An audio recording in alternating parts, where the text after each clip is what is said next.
ಖಾಸಗಿ ಬಸ್ ಒಂದು ಸೇತುವೆ ಮೇಲಿಂದ ಉರುಳಿ ಬಿದ್ದು ಓರ್ವ ಮೃತಪಟ್ಟ ಘಟನೆ ಉತ್ತರ ಕನ್ನಡ ಜಿಲ್ಲೆಯ ಅಂಕೋಲಾ ತಾಲೂಕಿನ ಅಗಸೂರು ಬಳಿ ನಡೆದಿದೆ. ರಾಷ್ಟ್ರೀಯ ಹೆದ್ದಾರಿ 66ರಲ್ಲಿ ದುರ್ಘಟನೆ ನಡೆದಿದ್ದು, ಅಪಘಾತದ ವೇಳೆ ಬಸ್ನಲ್ಲಿ 18 ಮಂದಿ ಪ್ರಯಾಣಿಸುತ್ತಿದ್ದರು. ಚಾಲಕನ ನಿಯಂತ್ರಣ ತಪ್ಪಿ ದುರ್ಘಟನೆ ಸಂಭವಿಸಿದೆ ಎನ್ನಲಾಗಿದೆ. ಹಲವರಿಗೆ ಗಂಭೀರ ಗಾಯವಾಗಿದ್ದು, ಸ್ಥಳೀಯ ಆಸ್ಪತ್ರೆಯಲ್ಲಿ ಚಿಕಿತ್ಸೆಯನ್ನು ಕೊಡಿಸಲಾಗುತ್ತಿದೆ. ಸ್ಥಳಕ್ಕೆ ಅಂಕೋಲಾ ಪೊಲೀಸರು ದೌಡಾಯಿಸಿದ್ದಾರೆ. ಸ್ಥಳೀಯರ ಸಹಾಯಕದೊಂದಿಗೆ ಪ್ರಯಾಣಿಕರನ್ನ ರಕ್ಷಣೆಯನ್ನು ಮಾಡಲಾಯಿತು.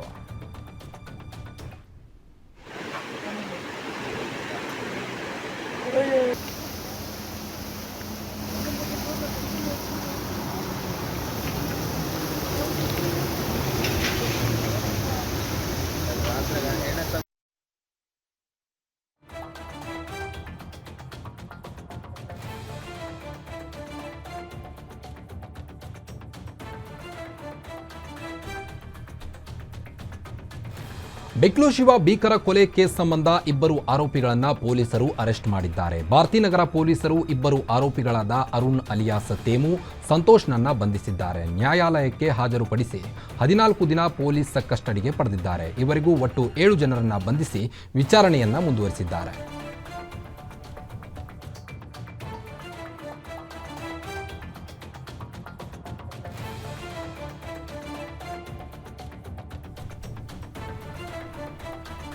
ಮೊಸರು ತರಲು ಹೋದ ಬಾಲಕಿ ಮೇಲೆ ನರಹಂತಕ ಕೆಂಪು ಕೋತಿ ದಾಳಿ ಮಾಡಿ ಕೊಂದು ಹಾಕಿದ ಘಟನೆ ವಿಜಯನಗರದಲ್ಲಿ ನಡೆದಿದೆ. 3 ವರ್ಷದ ಪುಟ್ಟ ಮಗು ಅನನ್ಯ ಕೋತಿ ದಾಳಿಗೆ ಬಲಿಯಾಗಿದ್ದಾಳೆ. ಈಕೆ ಹೊಸಪೇಟೆಯ ಚಲವಾದಕೇರಿ ನಿವಾಸಿ ಸಿ ಮುನಿಯಪ್ಪ ಮತ್ತು ಉಮಾದೇವಿ ದಂಪತಿಗಳ ಮಗಳು. ಕೆಂಪು ಕೋತಿ ದಾಳಿ ವೇಳೆ ಜೋರಾಗಿ ತಳ್ಳಿದ್ದಕ್ಕೆ ಆಕೆ ತಲೆಗೆ ತೀವ್ರ ಪೆಟ್ಟು ಬಿದ್ದಿತ್ತು. ರಾತ್ರಿ ವೇಳೆ ಜ್ವರ ವಾಂತಿಯಿಂದ ಬಳಲುತ್ತಿದ್ಲು. ಸಂಜೆ ವೇಳೆ ಖಾಸಗಿ ಆಸ್ಪತ್ರೆಯಲ್ಲಿ ಚಿಕಿತ್ಸೆ ಕೊಡಿಸಿ ಮಗುವನ್ನು ಮನೆಗೆ ಕರೆತಂದಿದ್ರು. ಮತ್ತೆರಡು ದಿನದ ಬಳಿಕ ಬಾಲಕಿಗೆ ಮತ್ತೆ ಜ್ವರ ಜಾಸ್ತಿಯಾಗಿತ್ತು. ವೈದ್ಯರ ಸೂಚನೆ ಮೇರೆಗೆ ಕೊಪ್ಪಳಕ್ಕೆ ಜಿಲ್ಲಾಸ್ಪತ್ರೆಗೆ ಮಗುವನ್ನ ಕರೆದೊಯ್ದಿದ್ರು.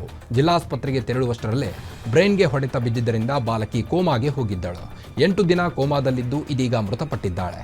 ಕೋತಿ ಹಾವಳಿಯಿಂದ ನಮಗೆ ಮುಕ್ತಿ ಕೊಡಿಸಿ ಅಂತ ಗ್ರಾಮಸ್ಥರು ರೋದನೆ ಇಡುತ್ತಿದ್ದಾರೆ.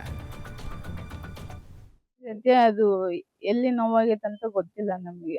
ಅದು ಬಿಳಿ ಸತ್ಯ ಅಷ್ಟೇ. ಮೊಸರು ತಗೊಂಡ್ ಬರಕ್ ಹೋಗಿದ್ವಿ. ಬಿದ್ದಾಳ ಅಂತೇಳಿ ಕರ್ಕೊಂಡ್ ಬಂದ್ರು. ಬಿದ್ದಾಳ ಅಂತ ಕರ್ಕೊಂಬಂದ್ರೆ ಎಲ್ಲ ಚೆಕ್ ಮಾಡ್ಸಿದ್ರೆ ಏನು ಇಲ್ಲ ಅಂತ ನೋಡಿದ್ವಿ. ತಲೆಗೆ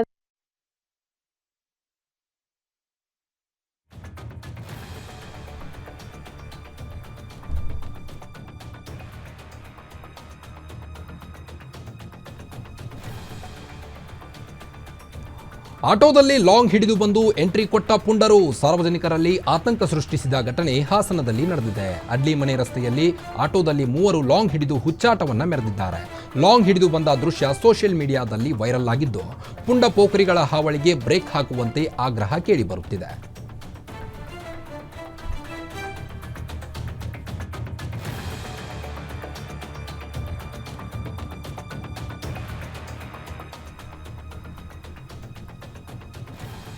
ಟ್ರೈನ್ನಲ್ಲಿ ಹೊಗೆ ಕಾಣಿಸಿಕೊಂಡು ಆತಂಕ ಸೃಷ್ಟಿಸಿದ ಘಟನೆ ಕಲಬುರಗಿಯ ಮರತೂರು ರೈಲು ನಿಲ್ದಾಣದ ಬಳಿ ನಡೆದಿದೆ. Hassan Solapur train number 11312 express ರೈಲಿನಲ್ಲಿ ಬ್ರೇಕ್ ಬೈಂಡಿಂಗ್ ತಾಂತ್ರಿಕ ದೋಷದಿಂದ ಹೊಗೆ ಕಾಣಿಸಿಕೊಂಡಿತ್ತು. ತಕ್ಷಣ ಪಾಯಿಂಟ್ ಮ್ಯಾನ್ ಇದನ್ನು ಗಮನಿಸಿ ರೆಡ್ ಹ್ಯಾಂಡ್ ಸಿಗ್ನಲ್ ತೋರಿಸಿ ರೈಲನ್ನು ನಿಲ್ಲಿಸಲಾಗಿತ್ತು. ಈ ಮೂಲಕ ಭಾರೀ ಅನಾಹುತವನ್ನೇ ತಪ್ಪಿಸಿದ್ದು, ದೋಷ ಸರಿಪಡಿಸಿದ ನಂತರ ಮತ್ತೆ ಸಂಚಾರಕ್ಕೆ ಅನುವು ಮಾಡಿಕೊಡಲಾಯಿತು.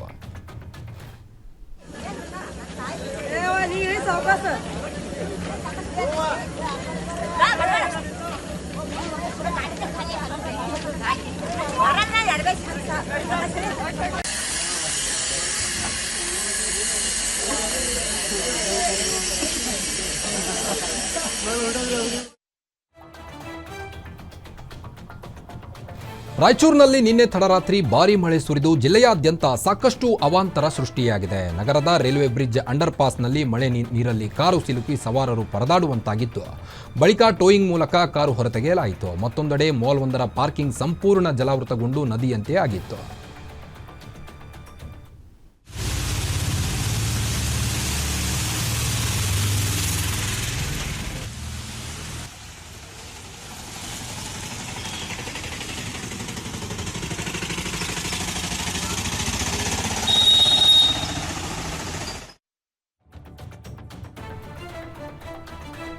ಸರ್ಕಾರದ ಮಹತ್ವಾಕಾಂಕ್ಷಿ ಎತ್ತಿನಹೊಳೆ ಯೋಜನೆಯ ಅನ್ವಯ ಬಯಲು ಸೀಮೆಗೆ ನೀರು ನೀಡುವ ಮೊದಲು ಹೇಮಾ ನಾಲೆಗೆ ನೀರು ಹರಿಸಲಾಗಿದೆ. ಆದರೆ ಇದರಿಂದಾಗಿ ಸ್ಥಳದಲ್ಲಿ ಭೂಕುಸಿತವಾಗಿದೆ. ಸಕಲೇಶಪುರ ತಾಲೂಕಿನ ದೊಡ್ಡನಗರದಲ್ಲಿರುವ ಪಂಪಿಂಗ್ ಯಾರ್ಡ್ನಲ್ಲಿ ಘಟನೆ ಸಂಭವಿಸಿದೆ. ಚಾನಲ್ ನಿರ್ಮಿಸಿ ನೀರು ಹರಿದ ಪರಿಣಾಮ ಅವಾಂತರ ಸೃಷ್ಟಿಯಾಗಿದ್ದು ರೈತರ ತೋಟ ಗದ್ದೆಗಳು ಸರ್ವನಾಶವಾಗಿವೆ. 50 ಎಕರೆ ಭೂಮಿಗೆ ಹೋಗುವ ರಸ್ತೆ ಹಾಗೂ ತೋಟಗಳು ನೀರು ಹರಿದ ಪರಿಣಾಮ ಸಂಪೂರ್ಣ ನಾಶವಾಗಿದ್ದು ಸ್ಥಳೀಯರು ಆಕ್ರೋಶವನ್ನು ಹೊರಹಾಕ್ತಿದ್ದಾರೆ. ಮೊದಲು 110 ಕ್ಯೂಸೆಕ್ ನೀರನ್ನು ಪ್ರಾಯೋಗಿಕ ಕಾಲುವೆಗೆ ಹರಿಸಲಾಗಿತ್ತು. ಕೆನಲ್ ಸರಿಯಾಗಿ ನಿರ್ಮಿಸದ ಕಾರಣ ರೈತರ ಹೊಲಗದ್ದೆ ಕೃಷಿ ಜಮೀನುಗಳಿಗೆ ನೀರು ನುಗ್ಗಿದೆ. ಅವೈಜ್ಞಾನಿಕವಾಗಿ ಕಾಲುವೆ ನಿರ್ಮಿಸಿದ ಎಡವಟ್ಟಿನಿಂದಲೇ ಈ ಒಂದು ಅವಾಂತರ ಎಂದು ಸ್ಥಳೀಯರು ಆರೋಪಿಸಿದ್ದಾರೆ.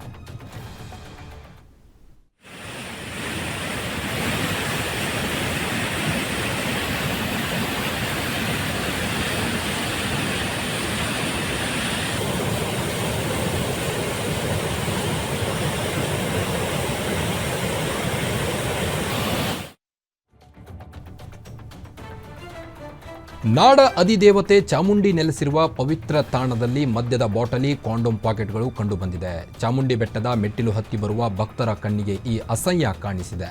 ಆಷಾಢ ಮಾಸದ ಸಂದರ್ಭದಲ್ಲಿ ಲಕ್ಷಾಂತರ ಮಂದಿ ಮೆಟ್ಟಿಲು ಹತ್ತುವ ಮೂಲಕ ತಾಯಿಯ ದರ್ಶನ ಪಡೆಯುತ್ತಿದ್ದಾರೆ.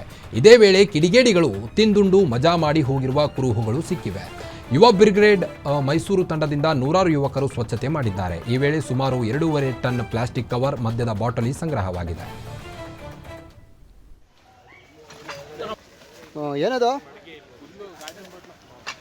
ತೋರಿಸಿ ತೋರಿಸಿ ಕೆಳಗೆ ಪ್ಲಾಸ್ಟಿಕ್ ಹಾಕಿ ಫಸ್ಟು ಬ್ರ್ಯಾಂಡ್ ಹಾಕಿ.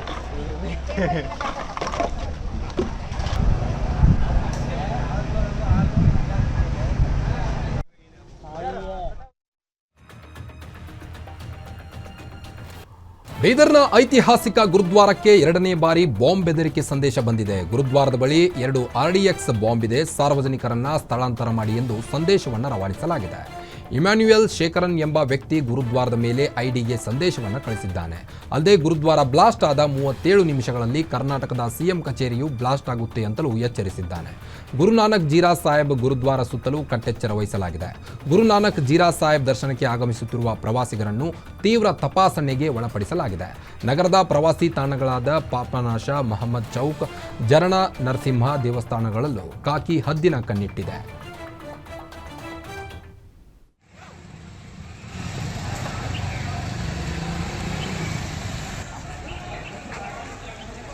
ಇದಕ್ಕೆ ಬಂದಂತ ಬಾಂಬೆ ಬೆದರಿಕೆ.